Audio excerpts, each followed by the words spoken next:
क्या भाई रामलाल, माधव आज नहीं आया?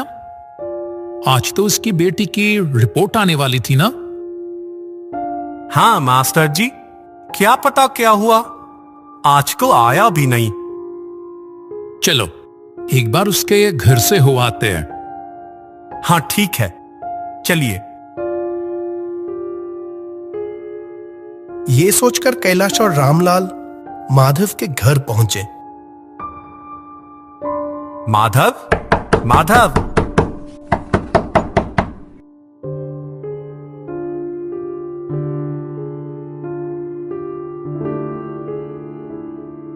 क्या हुआ माधव, तुम दुकान नहीं आए? बेटी की रिपोर्ट क्या आई?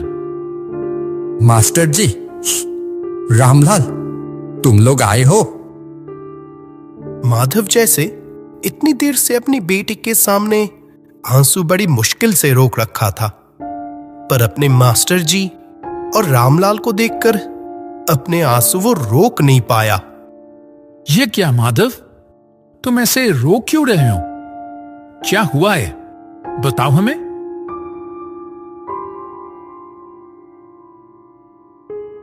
माधव, ऐसे चुप मत रहो। बेटे की रिपोर्ट ठीक नहीं आई है, ये तो समझ आ रहा है, पर हुआ क्या है ये तो बताओ। कुछ दिनों से ही तो बच्ची को बुखार, उल्टी और सरदर्द हो रहा था। डॉक्टर ने इसीलिए कुछ टेस्ट करने को कहे थे। आज रिपोर्ट देखकर वो बोले। हाँ, क्या बोले? चुप क्यों हो गए? उसे ब्रेन ट्यूमर हुआ है, 2 हफ्ते के अंदर ऑपरेशन करना होगा। क्या कह रहे हो? इसके लिए इतना टूट क्यों रहे हो? ऑपरेशन करने से तो तुम्हारी बेटी ठीक हो जाएगी। मास्टर जी, उस ऑपरेशन के लिए 5 लाख रुपए लगेंगे, और आप तो मेरी हालत जानते ही हैं। कैसे ऑपरेशन करवाऊंगा? माधव, फिक्र मत करो, मैं दूंगा पैसे। इच्छापुर में जो मेरी पुश्तैनी जमीन है उससे बेच दूंगा। ये क्या कह रहे हैं? वैसे ही आप नौकरी से कमाए हुए ज्यादातर पैसे गांव वालों की भलाई के लिए खर्च कर देते हैं, और अब फिर से? तो क्या हुआ, तुम लोगों के सिवा मेरा और है ही कौन? अकेला इंसान हूं, जमीन का क्या करूंगा? मर गया तो तुम सब मिलकर जला देना।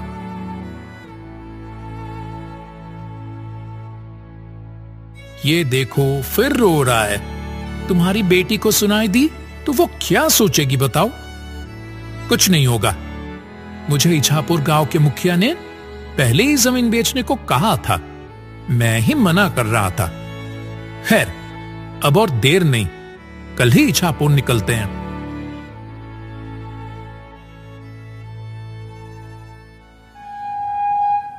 उस तय के मुताबिक रविवार सुबह ही तीनों इच्छापुर के लिए निकल पड़े। वहां पहुंचकर वो कैलाश के दोस्त बिरजू के घर रुकेंगे। अगले दिन सुबह से जमीन बेचने का काम शुरू कर देंगे, इसीलिए बिरजू को पहले से ही बता रखा था। उन्हें पहुंचने में शाम हो गई, पर आसमान तब तक घने काले बादलों से घिर चुका था। स्टेशन पर जब तीनों उतरे तो जगह बिल्कुल सुनसान था, शायद बारिश के आने के डर से ही। मास्टर जी, जगह कितनी दूर है? लग तो रहा है बारिश आने वाली है। पहुंच जाएंगे ना? लगता तो है पहुंच जाएंगे, थोड़ा तेज चलो। तीनों तेज कदमों से चलने लगते हैं, पर बच नहीं पाते। कुछ ही दूर जाते ही तेज बारिश शुरू हो गई। और आगे नहीं जा सकते। चलो नथु चाचा के चाय की दुकान में जाकर बैठते हैं।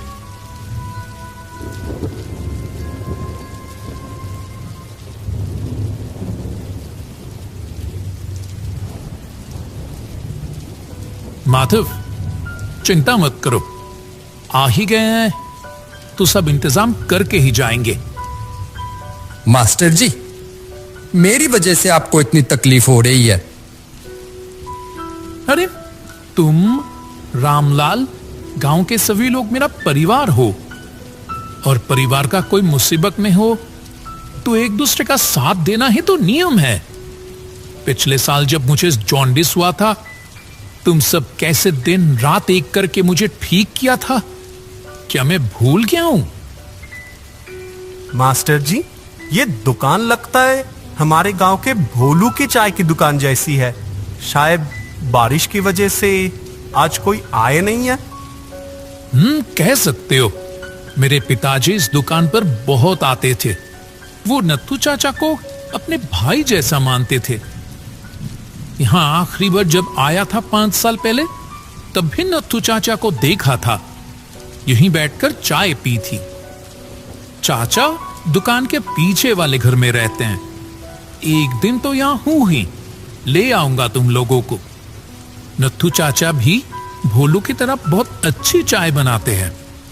कैलाश रामलाल और माधव से ये सब कह ही रहा था कि तभी अचानक अंदर से आवाज आती है, कैलाश, तुम? दुकान के अंदर कोई रोशनी नहीं। बाहर की हल्की रोशनी में एक साया खड़ा दिखाई दिया। नत्थू चाचा, तुम? हमारी आवाज से जरूर तुम्हारी नींद टूट गई ना?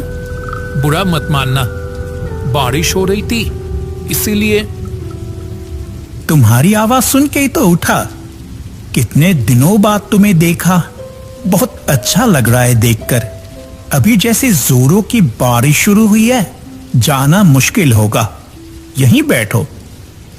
नत्थू चाचा, तुम्हारी हालत ऐसे क्यों हो गई है?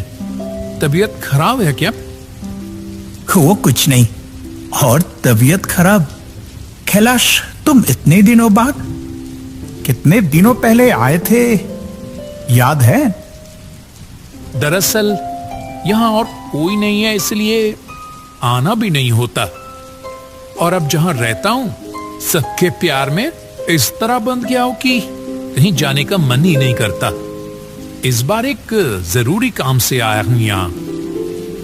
कैलाश कुछ ना बताने का सोचा, पर रामलाल ने सब नत्थू को बता दिया। कैलाश गांव के सभी लोगों का हमेशा साथ देता है, ये बात भी माधव ने बताई। वाह, कितना बड़ा दिल है तुम्हारा, बिल्कुल अपने बाप की तरह। वो कुछ नहीं, ये लोग मुझसे ज्यादा प्यार करते हैं ना, इसीलिए कह रहे हैं। तुम बताओ, तुम कैसे हो? तुम्हारी दुकान पर पहले की तरह महफिल जमती है ना? नहीं, मेरी दुकान पर अब कोई नहीं आता। मेरी उम्र हो गई है ना, कौन इस बुड्ढे से चाय पिएगा? मुखिया की बेटे के दोस्त मधु ने चाय की दुकान खोली है। सब अब वहीं जाते हैं, जानते हैं इससे मुखिया खुश रहेगा। मेरे जैसे गरीब चाय वाले की कौन ही खबर लेगा? ये कैसी बात हुई? वो छोड़ो, तुमने जो कहा ना, गांव वालों का तुम्हारे लिए प्यार, ये बंधन बहुत बड़ा है। इसके लिए किसी खून के रिश्ते की जरूरत नहीं होती। ये रिश्ता रूह का है, आत्मा का। नत्थू के इन बातों का मतलब ठीक से कोई समझ नहीं पाया। कुछ दिनों से मेरी दुकान पर लोग आना बिल्कुल ही कम हो गया था। उसके बीच शुरू हो गई बारिश। जो थोड़े बहुत लोग आते थे, उन्होंने भी आना बंद कर दिया। मैंने सोचा बारिश के इन दिनों छतरी लेकर घूमकर चाय बेचूंगा। बस स्टैंड पर, स्टेशन पर, ट्रेनों में लोग तो आते जाते ही हैं। शायद थोड़ी ज्यादा चाय बिक जाए। ऐसे ही एक दिन इच्छापुर स्टेशन पर चाय लेकर गया।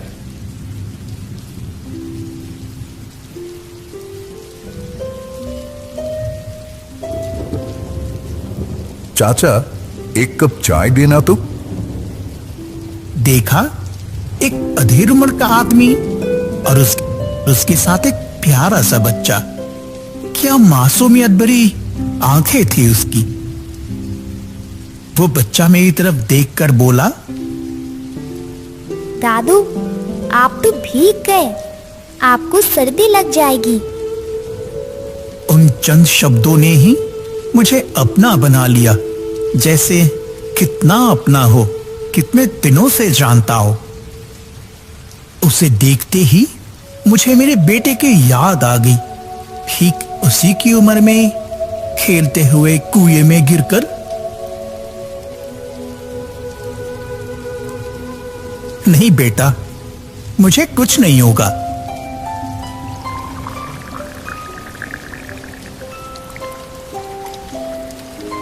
जब तक उसके पिता चाय पी रहे थे, मैं उसी की तरफ देखता रहा। बहुत अच्छी चाय बनाई है। कितने हुए? 3 रुपए। तुम स्टेशन पर ही रहते हो? पहले तो नहीं देखा। नहीं, पिछले हफ्ते से ही आ रहा हूं। यहां पर तो चाय की दुकान नहीं है। अच्छा ही हुआ। अगले रविवार आओगे ना, तो ट्रेन से उतरकर फिर से चाय पीकर जाऊंगा। हाँ, रहूंगा। आपसे एक बात पूछूं? बुरा ना माने तो? हाँ, बोलो। आप क्या इच्छापुर में नए हैं? पहले तो कभी नहीं देखा। हाँ, मैं इच्छापुर हाई स्कूल में नए टीचर होके आया हूं। बेटे को ड्राइंग सिखाने ले गया था, इसीलिए पूछ रहा था कि अगले रविवार जब इसे लेकर लौटूंगा तो चाय पी कर जाऊंगा। ओह अच्छा, हाँ हाँ, जरूर आऊंगा। वो मेरे पैसे चुका कर जा ही रहा था, तभी उसके बच्चे ने कहा, चलता हूं दादू। जाओ बेटा। कुछ ही पलों में वो बच्चा कितना अपना सा हो गया।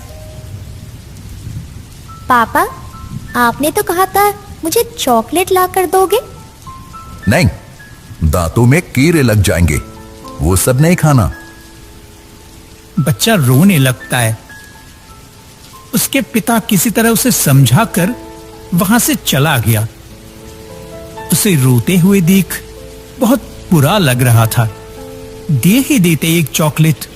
अभी नहीं खाएगा तो कब खाएगा? अगले रविवार थोड़ा पहले ही स्टेशन चला गया। उस बच्चे का इंतजार कर रहा था। ठीक पिछले रविवार के वक्त पर ही ट्रेन से उतरे वो। 2 चाय जल्दी से। हाँ, दे रहा हूं। बेटा, ये तुम्हारा है। दादू, आप मेरे लिए चॉकलेट लाए हो? ये कहकर ही बहुत खुश होकर वो मुझसे चॉकलेट ले ली। अरे अरे, इसका दाम? दाम नहीं लूंगा जी, ये तो मैंने उसे ऐसे ही दिया। इससे उसके पिता ज्यादा खुश नहीं हुए, ये तो मैं समझ गया था। फिर भी बेटे की तरफ देखकर कुछ बोले नहीं। इस तरह से काफी हफ्ते बीत गए। अरे वो मास्टर, उस आदमी से इतनी चाय क्यों पीते हैं? आदमी अच्छा नहीं है, जानते हैं ना? आपके बेटे को तो अक्सर चॉकलेट देता है, पैसे भी तो नहीं लेता। सावधान रहिएगा, आजकल कुछ भी नहीं कहा जा सकता।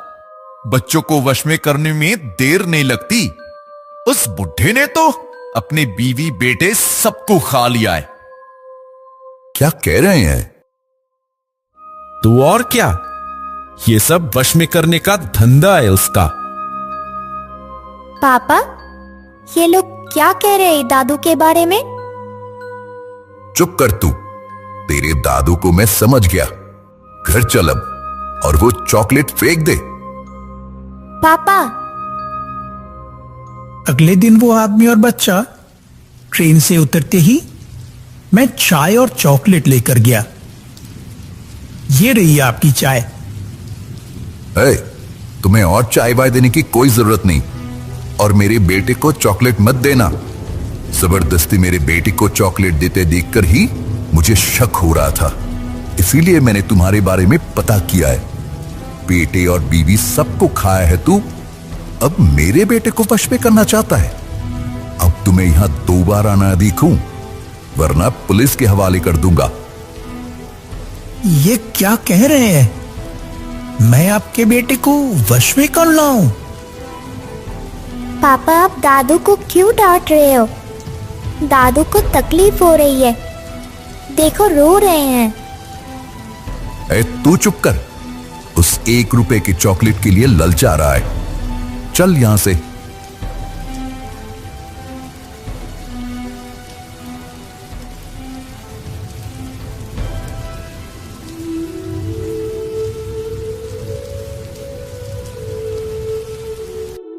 उस दिन जैसी तकलीफ मुझे कभी नहीं हुई। घर लौटकर लेट गया, कुछ खा भी नहीं पाया। आज तुम लोगों की बहुत याद आ रही है। उस छोटे बच्चे में जैसे मैंने तुझे ढूंढ लिया था, इस तरह उस मास्टर ने मुझे गलत समझ लिया। क्या मैं किसी का बुरा कर सकता हूं? बोल बेटा, तू ही बोल। ओ दादू, मुझे चॉकलेट नहीं दोगे? दो ना मुझे चॉकलेट। दादू, ऐसे गंदे आदमी के पास बिल्कुल नहीं जाना। चला। मत जाओ बेटा, मत जाओ। बेटा, मत जाओ। बस सब खत्म। सब खत्म? इसका मतलब? उस कमरे के अंदर जाओ।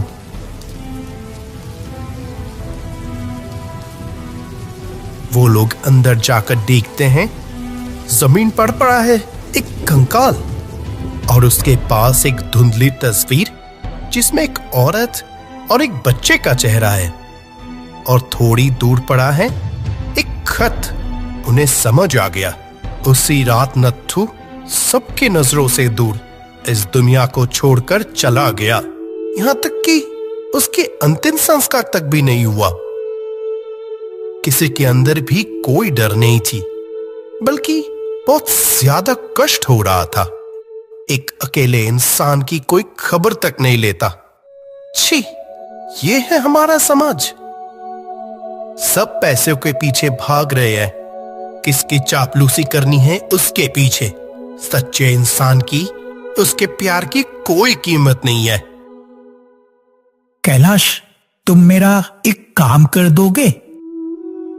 कैलाश के गले में तब लफ्ज अटक रहे थे, बहुत तकलीफ हो रही थी। उनका नत्थू चाचा अब नहीं रहा। किसी तरह उसने बोला, बोलो नत्थू चाचा। ये चॉकलेट तुम उस बच्चे को दे दोगे और ये खत उस मास्टर को देना।